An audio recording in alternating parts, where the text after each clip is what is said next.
Hey, this is Bennett and you're watching Melodification. This week we're doing Salty Dog by Earl Scruggs, or Flatten Scruggs if you will. It's a great tune, key of G. I'm going through the chord progression 4 times. So in the Scruggs version I go through it twice, just to kind of highlight the melody to show you what Earl played, and then I go through my version 4 times through the chords, so you get a lot of different variations on it. I do this really cool descending pattern going from way up to way down. I talk about some theory stuff.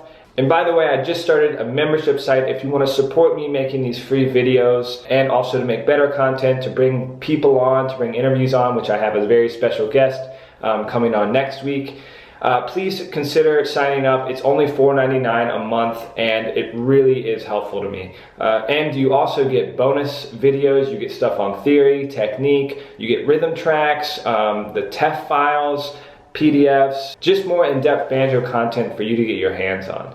So if you want the tab for this video, you can sign up for my mailing list. The link is below this video. Please comment below if you have any questions, and I love requests too, so if you have an idea for melodification or song of the week, please just put it in the comment section below so other people can comment on it and like it. If you're new to my channel, please subscribe, give this video a thumbs up, and I'll see you next week for another melodification.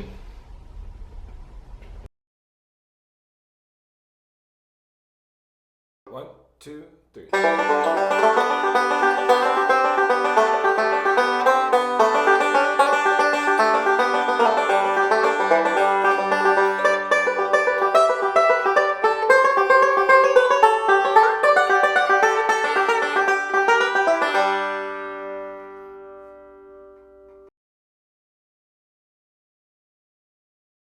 One, two, three.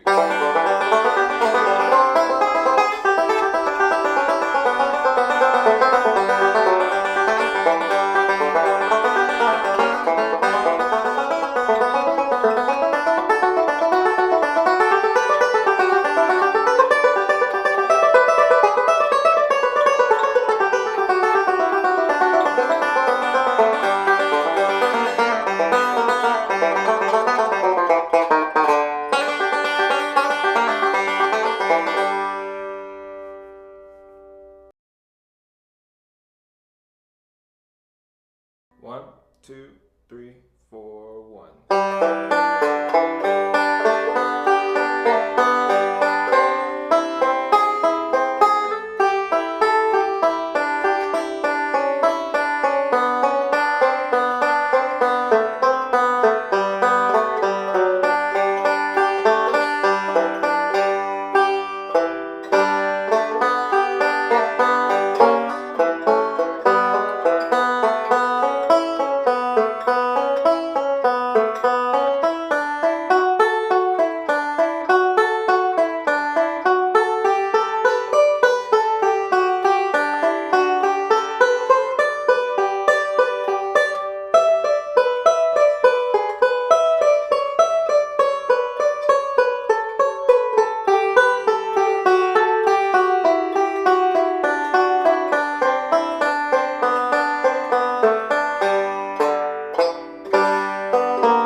So in this version of Salty Dog, I'm going through this melody 4 times, as opposed to the Scruggs version where he only does it twice. I just wanted to give you a little bit more variation, and there's a lot of cool stuff you can do with this chord progression. So let's jump right into it. So I did the down the neck part first, just kind of hinting at the melody. You know the melody is da, da, da, da, da. So I did,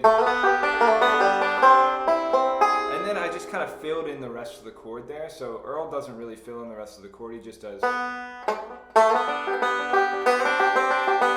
know, which is totally cool and sounds great. But I wanted to give a little bit more kind of dissonance there. So that's actually an E augmented chord. You got that. And then I slide into this A this A shape to do an A melodic pattern, and it's just like a descending melodic pattern.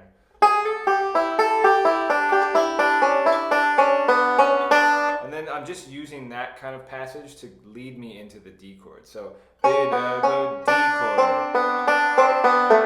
and then that's just a descending G scale. But of course it's a G scale starting on a D. So, and if you studied G scales at all or scale patterns at all, you'll recognize that shape. You'll even recognize it if you know that song Banjo in the Hollow. So it's that really popular melodic shape. Okay, so the next chorus I just do same thing at the beginning, and then I do this kind of bluesy, like Texas blues or whatever style double stop thing, which I thought sounded really cool in that spot. And it's not that hard to play fast. And then right after that, I get this, I've heard this done single string style in different places around the neck. It might have been a Don Reno lick, but I wanted to make it melodic style, because this is melodification, isn't it? Instead of doing it like the traditional way Don Reno did it, which may have been, I'm not really sure. I was never honestly into Don Reno for whatever reason. But somewhere along I picked up this phrase because I heard it when I was trying to figure out this arrangement. So I'm doing it in A first, and then I'm doing that exact same phrase in D. And then I'll do the exact same phrase in G. And then that ends the, motivic pattern, as classical musicians might call it. Or maybe they call it that, I'm not really sure. And then I'm doing a lead up, a G scale lead up, starting on the D note. D, E, F sharp, G, A, B, C, D. So D to D. And that's getting me into my third time through the chord progression.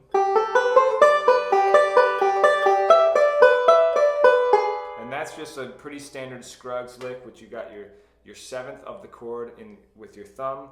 It's an E chord, and this next phrase, or this next melodic descending pattern, I was really proud of, because it like pretty fluidly blends the A chord, the D chord, and the G chord together in one long descending run. So I'm going.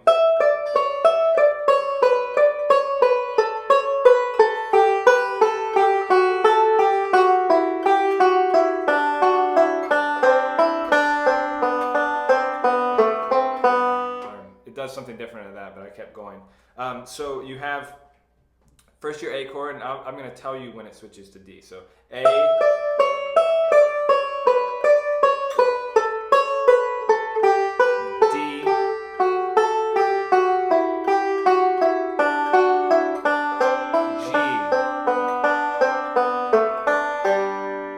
and then I do this. I don't know where I got this phrase, but it's something that stands out to me, and I really love it. But it's this. I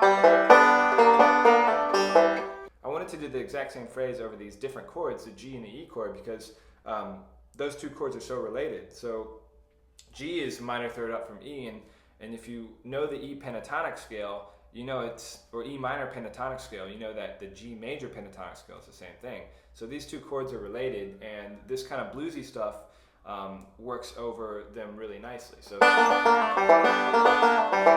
and then we're going into the A. This is like pretty much the only single string run in here.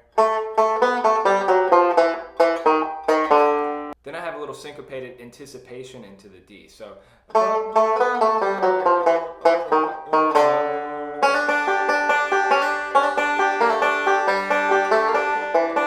and so that D note actually ends on the and of 4. Which means you have to wait a little bit longer to start playing that Scruggs stuff right there. I hope this was helpful. It was really fun for me to create. If you have any questions, please leave them in the comment section below. If you're new, please subscribe, and I'll see you next week for a new melodification.